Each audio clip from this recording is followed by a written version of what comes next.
world's so bright, it's hard to breathe, but that's alright. Hush.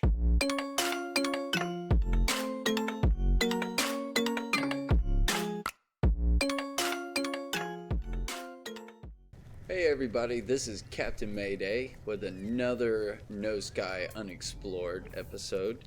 This is going to be episode 2 on planet Alpha Alpha Alpha dash 002 dash PL, and I'm going to leave on the nickname Didcott. So that's going to be the designation for the planet. This was a really cool planet. It's actually a decaying nuclear world, which is really interesting whenever you think about it. Plenty of creatures to find and explore, like this little guy, little cutie. The reason why you didn't see the intro of me flying down to the planet is because this is actually the first planet that I discovered. Now, that's the funny part, is this was the first planet I came to, and I figured, okay, this is going to be where I'm going to start my YouTube series. And I looked everywhere and wound up missing out on one underground rare creature. Took me forever to find it. I spent maybe like 4 in-game hours according to my actual time stamps and everything, but I actually probably spent about the equivalent of 3 to 4 days because I had to sit there and try every method. I tried every method really to find this one last creature, but even autosaves was super hard. But anyways, back to the creatures at hand. These creatures right here were really cool. These guys reminded me of sand fleas. See them all the time down here on the beach. And then you got these guys. This guy right here I thought was real interesting. He's got the horns, and then he's got the spikes coming out of his back, and he's got teeth like a freaking lion, man. Really cool. I really like these giant, I'm not sure what the term is for it, but the structures that form naturally on this planet are awesome. I flew around for a little bit, just kind of get a good idea of what the landscape looked like.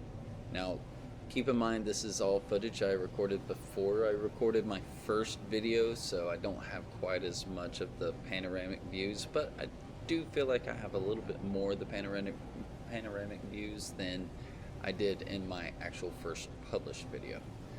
The irony of this entire video right here, though, is I've been sitting on it and waiting for the opportunity. And after I finished making my first YouTube video, which was actually on the second planet, I came back to this one and immediately found the creature I was looking for.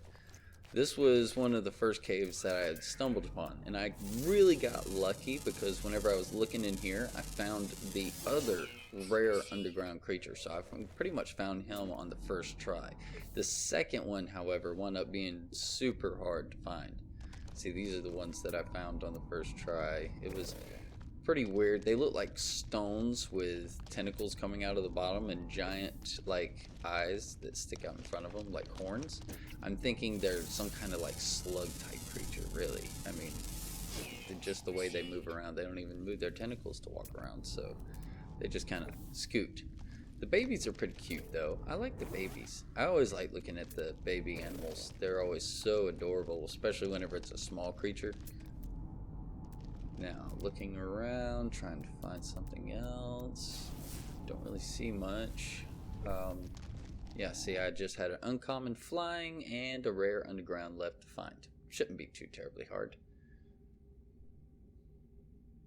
Now we are going to continue on. Wasn't too concerned with certain objects that are universal upon other planets, like, for example, the artifacts. Ooh. Beautiful. I love that. I had to get a panoramic view of that. If you want, you could go back and slow it down and check it out.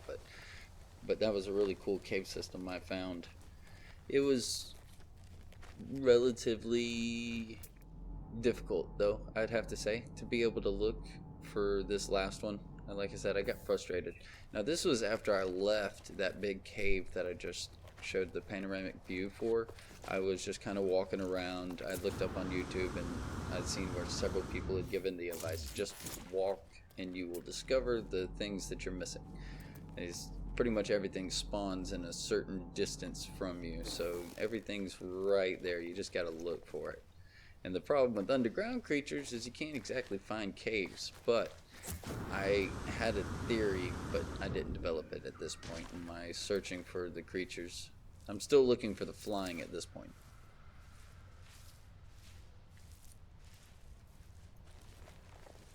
Overall, I did like the landscape though. The nice red undertone for the cliff sides it really made it pop. Oh, there they are. Yep, that's the uncommon flying that I was looking for. Now I just gotta find that underground rare. And let me tell you, those guys are not easy to find. So, once I found them, it was like, okay, so now I just gotta turn my attention to underground. Which, if I want to be honest here, underground cave systems are not my most favorite thing to go through, especially in this game, because they tend to have a lot of stuff that's kind of just cram-packed into these small spaces, and you never know whenever it's going to just be a dead end around the corner. I guess that's the challenge of searching underground caves, but I mean, that's why we got, the terrain manipulator, which I try not to use because I don't like to damage the landscape. Kind of just like preserve nature is kind of like my goal here. Take only pictures, leave only footprints kind of deal. But whenever it gets hard, that's whenever you gotta take and be like, all right, so this is what we're gonna do. And, I finally just gave up after like a couple of days and maybe like 7 total hours of looking, and for some reason every time I went through an autosave it wound up taking the time off that I had played. I got overall time played, but it totally took off at the time in game as far as what it said I played. Yeah.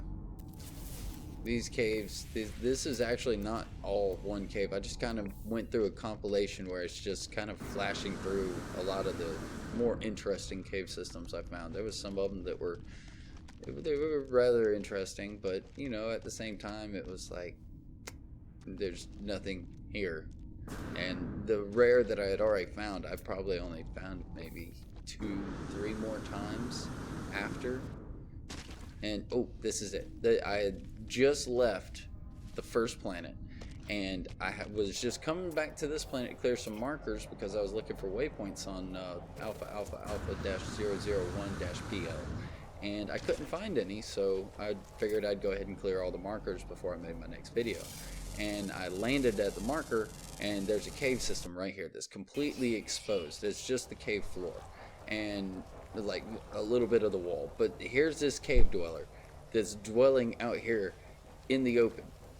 I got so excited. This was my moment. It was like, what? You're right there. No way. But at the same time, the overwhelming feeling of gratification was just enough for me. It was like, so exciting. And I immediately ran to my ship. I'm like, I gotta save. And, just make sure that I had it all in lock. I was so excited. Look at that. 8 out of 8 discovered. Now these are, this is the, this is the actual fauna and flora that I discovered. You got your typical plants, your oxygen, your, I think that one was nitrogen, the blue one. I can't remember right now. These things that are super common, that are like whip vines. There's a cave flower. Really nice, really pretty, really cute. And this is where I pretty much stopped using the nicknames for the flora and fauna and minerals. This one looked pretty cool. I liked it. It had pretty purple tinges on the leaves. A lot of these descriptions are pretty interesting. You got carbon absorption. Then you got, what's that say? Transferable infrared radiation. This thing absorbs radiation. See, that's just goes to prove, that nuclear planets would eventually manipulate and grow mutations of plants. I don't know what was going on with this one. I don't know why it didn't show up. It was kind of disappointing. But I think that it's cool how it just kind of like molds the landscape. Everything's got just this touch and feel of an irradiated wasteland kind of vibe to it, you know. And it makes me wonder if this planet was actually radiated before or after. You know, is this planet always been irradiated, or did something happen? Because if you think about it, a lot of these plants and animals, I mean, they would have to evolve and grow in these overall harsh environments to be able to survive. So it makes you wonder, what exactly is it that helps them grow? I mean, if maybe irradiation is just as natural to them as oxygen is to us, or maybe, you know, they're so evolved and adapted to this nuclear fallout or something that happened that they're the only species that actually survived what happened. But odds are that this planet is just completely irradiated and has always been irradiated. A lot of these structures like this one, its formation process is spontaneous. You know, it's like, okay, so that makes you wonder if it's a cataclysmic event. Sedimentation, it did atmospheric metal, so that's something that came in and hit the earth. Maybe the earth is got a uranium core and something happened that just kind of stripped away the crust and left the irradiated core down.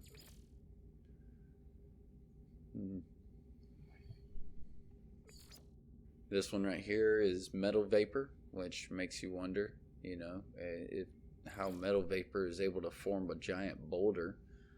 Ammonia groundwater. Petrification, huh? I wonder of what? Maybe a giant worldwide nuclear blast? Or maybe it's something that forms in the actual uranium deposits of the planet itself, you know, like this. Something that's kind of got, you know, the whole planet just kind of grows it. There he is. I made sure to make him the number one of my FA collection. He was a hard guy. Now these descriptions, I didn't want to waste too much of your time going over them. So if you want to read the descriptions on these creatures, the descriptions are right there available for you to read. You could just pause it or rewind it, do what you need to do. But these are the creatures that we discovered. It was fantastic looking for these guys. Let me tell you, I certainly had a time with that one cave dweller. I mean, I cannot emphasize how happy I was just to find that guy. But these are some tough creatures to be able to survive on a nuclear planet. Now the question is, would they be able to survive on a planet like Earth, where radiation is not as prominent as it is on their planet? Thankfully, we probably will never have to know that. Most of these creatures would probably be very, very angry or very evil. But anyways, guys, thank you for joining me today, and I'll see you next time on No Sky Unexplored.